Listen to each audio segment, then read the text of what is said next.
आज शाम से अभी तक अगर आपने अपना मन पसंदीदा न्यूज़ बुलेटिन किसी रेडियो पे सुन लिया है या टेलीविज़न पे देख लिया है, तो आपने अंदाज़ा लगाया होगा कि आज कई हफ्तों के बाद फिर से चाइना या इंडिया चाइना रिलेशनशिप जो है वो नुमाया तौर के ऊपर सुर्खियों पे है।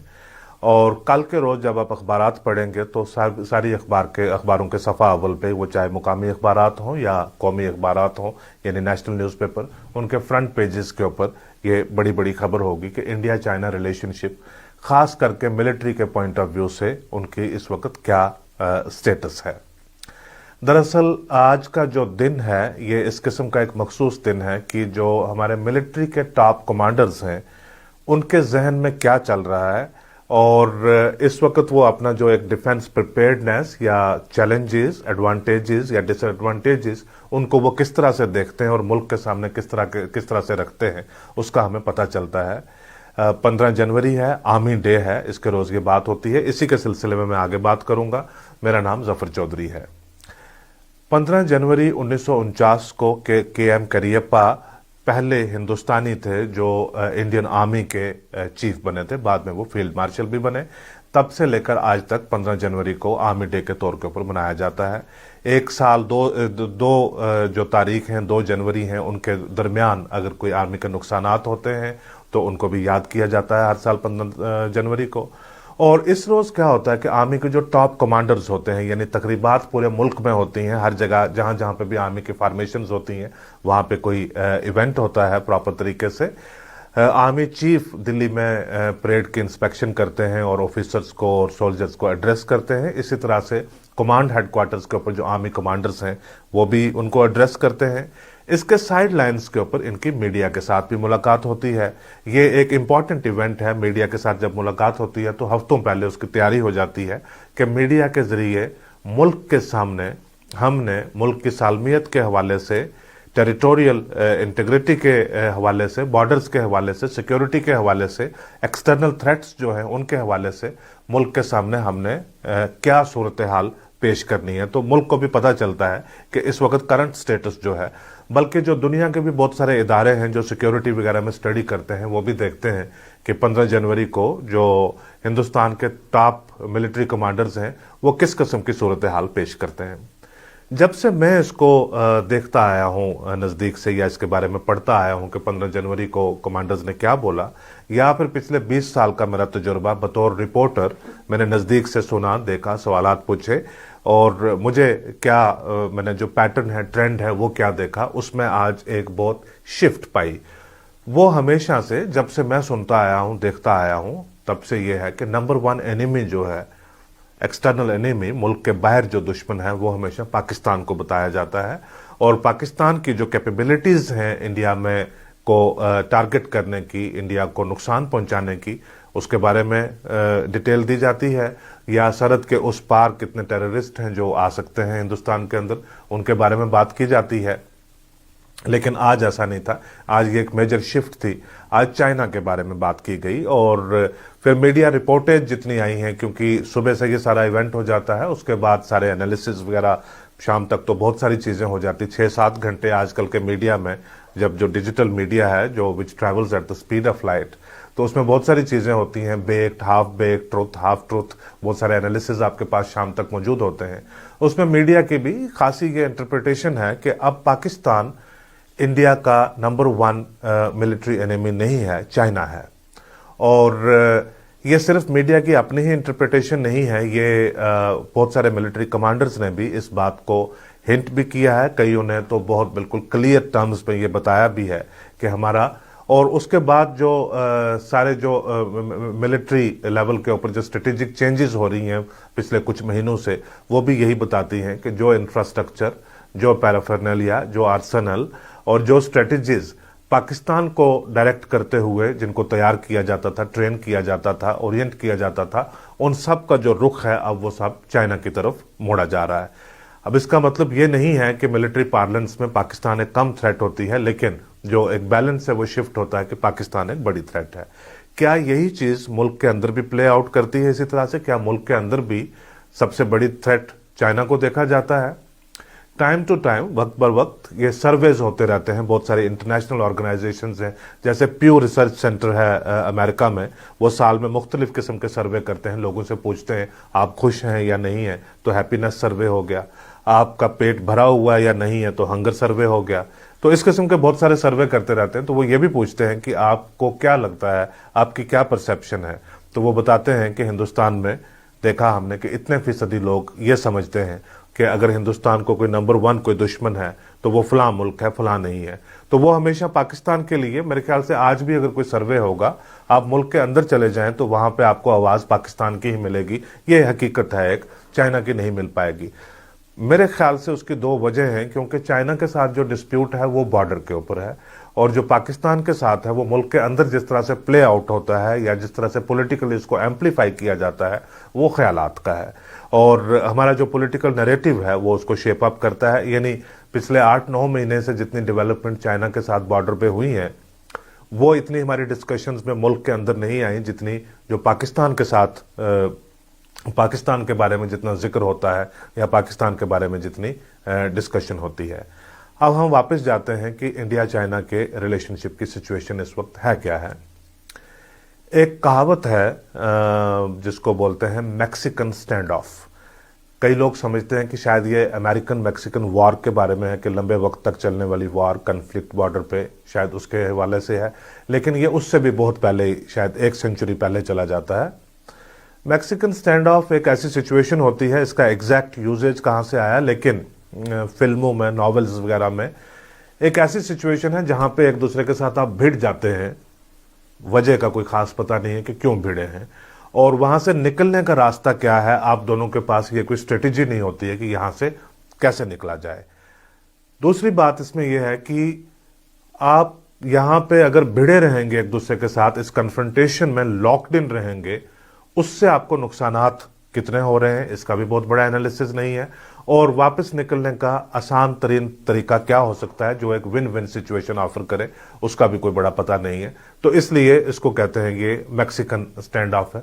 मैं इंडिया चाइना की जो सिचुएशन इस वक्त लद्दाख से ट्रिगर होती है उसको उस स्टैंड ऑफ की तरह देखता हूं मैं। अब वॉर कैसे ट्रिगर्स होती है, ये इसके ऊपर दुनिया भर में एक बहुत बड़ी रिसर्च है कि व्हाई डू वार्स हैपन, जंगें होती क्यों है। यानी आप नहीं चाहते चाइना के साथ जंग हो, मैं नहीं चाहता चाइना के साथ जंग हो, कैमरा के उस तरफ जो भाई साहब खड़े हैं वो नहीं चाहते कि चाइना के साथ जंग हो। हम सब की ये जरूरियात हैं कि हमें अच्छे से जो क्वालिटी ऑफ लाइफ है हमारी वो अच्छी हो, हमारी बच्चों की क्वालिटी ऑफ लाइफ अच्छी हो, हमें जिंदगी बसर करने के लिए अच्छा माहौल जो है वो मिले। हम नहीं चाहते चाइना के साथ जंग हो, लेकिन जंगें हो जाती हैं। इसके जो हिस्टोरियंस हैं वो ब्रॉडर पर्सपेक्टिव में इसके 7 या 8 डिफरेंट फैक्टर्स स्टडी करते हैं कि टेरिटोरियल गेन आप हासिल करना चाहते हैं, क्या इकॉनमी कोई मामला है, रिलीजन कोई मामला है जिसकी वजह से वॉर ट्रिगर हो गई आपके दरमियान, या कोई रेवोल्यूशनरी ऐसा मामला था कि आप बढ़ना चाहते थे तो जंग हो गई, या कोई और, मतलब ये 7-8 आपकी वजह है। ग्लोरी एक बड़ा मामला है, पावर एक बहुत बड़ा मामला है, इन्फ्लुएंस एक बड़ा मामला है।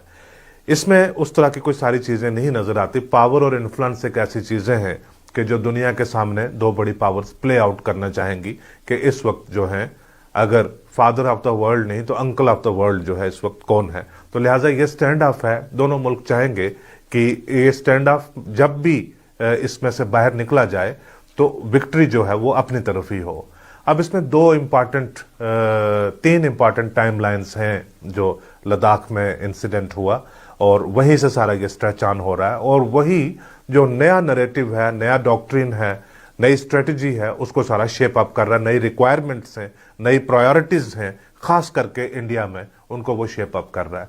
कि पिछले साल मई के महीने में, यानी अभी कोविड के साथ दुनिया सारी लड़ रही थी और चाइना के ऊपर इल्जामात पूरी दुनिया से आ रहे थे कि यहां से कोरोना वायरस इजाद हुआ और दुनिया में गया। उसके 2 महीने बाद मई के महीने में ऐसा नोटिस किया गया कि चाइना ने इंट्रूड किया है बहुत गहराई में लद्दाख, ईस्टर्न लद्दाख में, गलवान वैली में।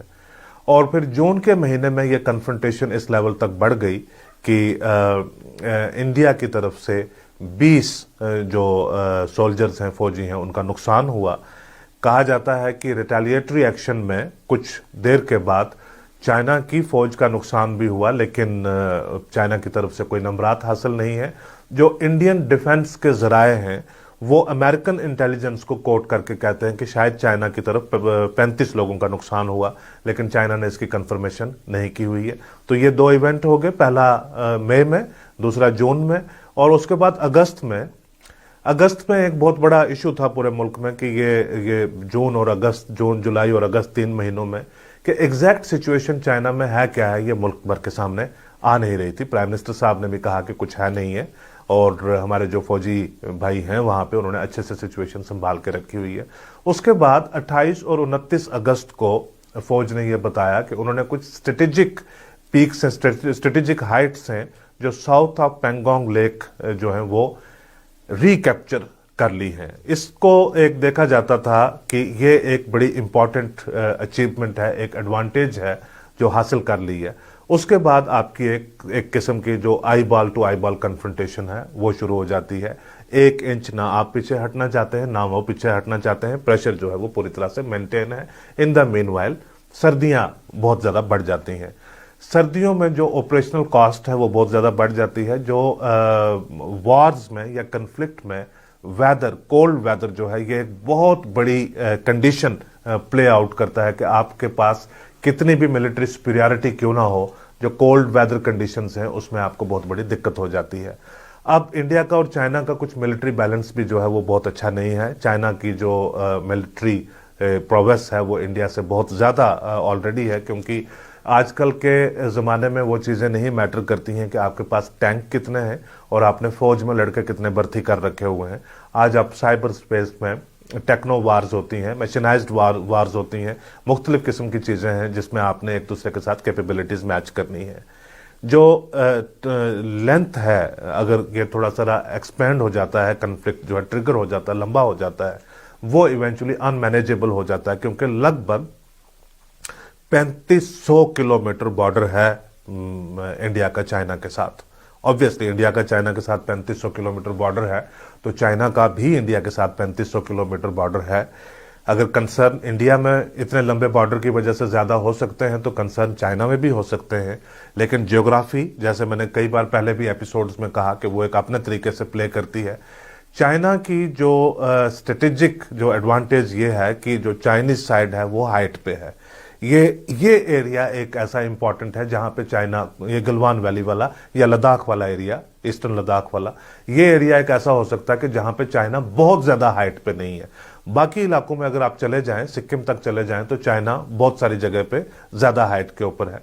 इस 3500 या 3400, प्रिसाइसली 3488 किलोमीटर का जो बॉर्डर है, इसमें लगभग 1600 किलोमीटर सिर्फ लद्दाख का एरिया ही आता है। पहले कहा जाता था कि जम्मू कश्मीर का लगता है, क्योंकि अब लद्दाख अलग से एक एडमिनिस्ट्रेटिव टेरिटरी है, तो वो 1597 लद्दाख का, हिमाचल प्रदेश का 200 किलोमीटर है, उत्तराखंड का 345 है, सिक्किम का 220, और फिर उसके बाद अरुणाचल प्रदेश, जब चाइना के साथ कुछ इशू बनता है फिर से अरुणाचल प्रदेश सुर्खियों में आता है। अरुणाचल प्रदेश का 3488 किलोमीटर है, बड़ा है।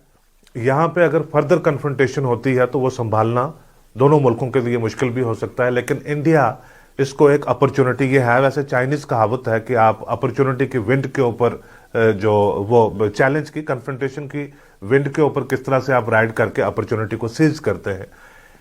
इंडिया इस इवेंट को या इस सिचुएशन को यूज करके अपने जो मिलिट्री इंप्रूवमेंट है, बहुत ज्यादा पिछले 7-8 महीनों से बहुत ज्यादा इंप्रूवमेंट उसमें की जा रही है। कुछ बहुत बड़े पुराने प्रोजेक्ट्स थे जिनको इन्हांस किया जा रहा है, जैसे टनल वनल हिमाचल से जो सीधा लद्दाख में कनेक्ट करेगा, ट्रेन का प्रोजेक्ट वगैरह है, इस किस्म का है। नई प्रोक्योरमेंट्स, इक्विपमेंट्स में मॉडर्नाइजेशन, और खास करके ये जो मैं पाकिस्तान के हवाले से जिक्र कर रहा था कि अब पाकिस्तान उस तरह से इनेमी नहीं माना जाता जिस तरह से चाइना है। जैसे मथुरा में नंबर 1 स्ट्राइक कोर जिसको बोलते हैं, और नंबर एक स्ट्राइक कोर जो है वो एक्सक्लूसिवली वो फॉर्मेशन है ही पाकिस्तान के साथ डील करने के लिए है। अब उसको जो है वो रिकन्फिगर करके उसको जो एक्सक्लूसिव रिस्पॉन्सिबिलिटीज दी हैं कि ये स्ट्राइक कोर जो है अगर कोई इवेंचुअलिटी होती है तो ये चाइना के साथ डील करेगी।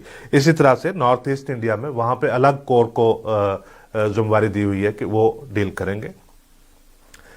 इस कन्फ्रंटेशन को बहुत आसानी से ये एंड नहीं हो सकती। विंटर्स में दोनों साइड मेरे ख्याल से खड़े रहेंगे कि किसी तरीके से ये महीना निकल जाएं। समर्स जब मार्च के बाद जब सिचुएशन आती है तो उसके बाद देखा जाए कि इसमें से बैकआउट करना है या वहां से लड़ के निकलना है। तो ये महीने इंडिया के लिए भी बहुत ज़्यादा क्रूशल है कि अपना जो मिलिट्री पैराफर्नेलिया है उसको मजीद इम्प्रूव कैसे किया जाए। सबसे इम्पॉर्टेंट बात यह है कि हिंदुस्तान भी वही है, चीन भी वही है, बॉर्डर्स भी वहां पे हैं, फौजें भी वैसी हैं, लेकिन दो चीज़ें इस वक्त मुख्तलिफ हैं जिनके तनाजर में इस कन्फ्लिक्ट का चलते रहना या इस कन्फ्लिक्ट का ख़त्म होना जो है वो देखा जाना पड़ेगा। वो ये है कि हिंदुस्तान में लीडर हैं इस वक्त नरेंद्र मोदी और चाइना में है शी जिनपिंग। एक चीज़ कॉमन है दोनों में, ना मोदी ये कभी चाहेंगे कि उनके होते हुए सिचुएशन इस तरह से इमर्ज हो कि मुल्क को और दुनिया को ये लगे कि ये मोदी की लीडरशिप के अंडर ये डिफीट हुई या चाइना को ये कंसीड करना पड़ा या हमें बैकआउट करना पड़ा वहां से, और ना ही शी जिनपिंग ये चाहेंगे ऐसी चीज की। अगर दोनों लीडर इस चीज के ऊपर एडामेंट रहेंगे कि ये एक विन विन दोनों के लिए कैसे होगा, जीरो सम चाहेंगे कि चाइना जो है वो बैकडाउन हो और इंडिया का पूरी दुनिया को पता चले कि इंडिया ने चाइना के ऊपर फतेह हासिल की है, क्योंकि आज सिचुएशन वैसी है। इसलिए इसका शायद मिलिटरली सोल्यूशन हो ही नहीं सकता। मैं आज आके सारी बात वहीं पे लाकर खड़ी करता हूं हमेशा, जिस तबका फिक्र से, जिस ख्याल से मैं ताल्लुक रखता हूं, वो ये है कि अमन बातचीत के जरिए। शायद इसका मिलिट्री सोल्यूशन जो है वो है ही कोई नहीं है, इसका सोल्यूशन है डायलॉग के जरिए। और अब यह है कि पब्लिक स्पेस में जब हम डायलॉग की बात करते हैं तो बहुत सारे जो अल्ट्रा नेशनलिस्ट लोग होते हैं वो कहते हैं कि नहीं, हमने गोली चलानी है, डायलॉग की कौन सी बात है। लेकिन डायलॉग होता है, इसको गवर्नमेंट खुद एडमिट करती है, इसको जो मिलिट्री लीडरशिप है वो एडमिट करती है। 8 या 9 राउंड्स हैं जो मिलिट्री डायलॉग के, वो इंडिया और चाइना के दरमियान हो चुके हुए हैं और आगे प्रोग्रेस उनके ऊपर चल रही है। इसमें से बेहतर तरीका दोनों मुल्कों के इकानमीज के लिए, दोनों मुल्कों में पब्लिक लाइफ के लिए, दोनों मुल्कों के फ्यूचर के लिए, मुस्तकबिल के लिए यही है कि डायलॉग हो। एक हमारे मुल्क में काफ़ी अरसा से एक ये प्रॉब्लम बनी आ रही है कि जब मुल्क के किसी के साथ एक कन्फ्रंटेशन हो, लड़ाई हो, तो आप इक्वेट नहीं कर सकते, आप ये नहीं कह सकते कि ये चीज़ दोनों मुल्कों के लिए सही है, वो चीज़ दोनों मुल्कों के लिए सही है। आपको ये बताना है कि हिंदुस्तान के लिए क्या सही है। अगर हिंदुस्तान के लिए क्या सही है हम सब उसी के बारे में बात करेंगे तो दूसरे मुल्क में भी बहुत सारे लोग बैठे हुए होंगे जो कहेंगे कि अपने मुल्क के लिए क्या सही है, दूसरों को जाने दो। इसलिए हम ये कहते हैं कि हिंदुस्तान के लिए तो सबसे बेहतर है ही यही है कि ये डायलॉग के साथ, डिप्लोमेटिक एंगेजमेंट के साथ, मिलिट्री डायलॉग के साथ, पॉलिटिकल एंगेजमेंट के साथ ये चीज़ रिजॉल्व हो। और मेरे ख्याल से आजकल सबसे बड़ी जो पावर है, सबसे बड़ा इन्फ्लुएंस है, वो ये है कि आप आपकी जो स्ट्रेटेजिक कैपेबिलिटीज हैं, आपकी जो थिंकिंग कैपिटल है वो कितनी पावरफुल है, उसके साथ आपने नेगोशिएट करके या इकानमी को आपने इस्तेमाल करके आपने दुनिया के ऊपर जो अपना स्ट्रेटेजिक इन्फ्लुएंस है उसको लेवरेज करके आपने फतेह किसी मुल्क के ऊपर कैसे हासिल कर ली। मेरे ख्याल से जो आर्मी चीफ ने जो आज कहा है कि हम किसी भी सूरत में कोई ऐसा 1 इंच या 1 मोमेंट नहीं यील्ड करेंगे कि चाइना हम पे किसी भी सूरत में हावी हो सके। जाहिर सी बात है हिंदुस्तान में कोई भी ये नहीं चाहेगा कि चाइना हावी हो सके, लेकिन साथ ही साथ उन्होंने कहा है कि एट द सेम टाइम हम कमिटेड भी हैं और हम एंगेज्ड भी हैं कि चाइना के साथ हमारा डिप्लोमेटिक जो एंगेजमेंट है, डिस्कशंस हैं, वो चलती रहें और उन्हीं के जरिए सोल्यूशन निकले। हम भी इसी चीज़ के ख्वाहिशां हैं कि उसी के जरिए सोल्यूशन निकले और अमन है वो कायम रहे। कोई भी पड़ोसी हो, अमन उसके साथ जरूर कायम रहे। आज का एपिसोड देखने के लिए आपका बहुत शुक्रिया।